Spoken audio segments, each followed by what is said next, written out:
remind all nation states of their responsibility.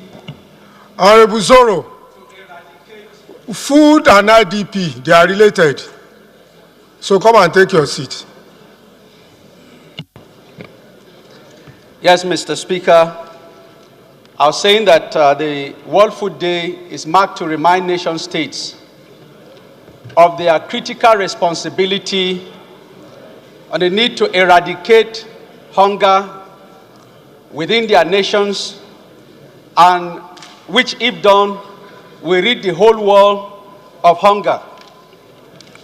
I recall very well that I moved a bill on the right to food as part of the intention to ensure that under our fundamental objectives and directive principles of state policy, that Section 16, Sub 2B is not only seen as a discretionary responsibility of government, but a mandatory responsibility.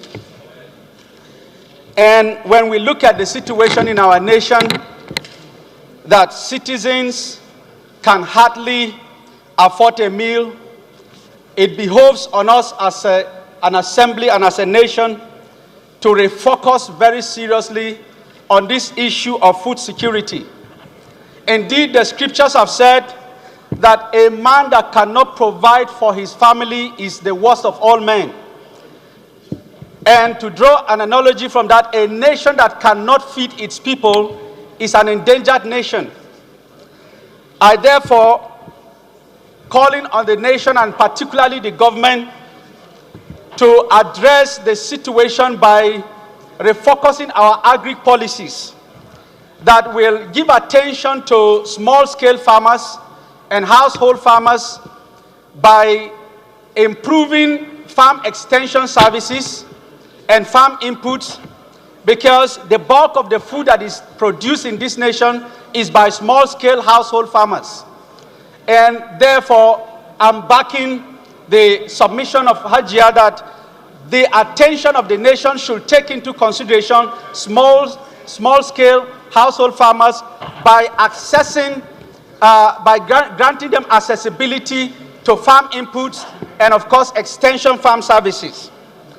It is also necessary that, as a House, we insist on the executive arm of government to implement its social security policies that will bring relief to our citizens that are undergoing a lot of hardship in this season.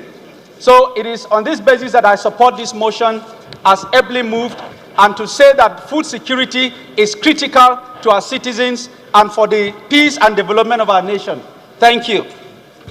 Honorable Jagaba, Adams Jagaba.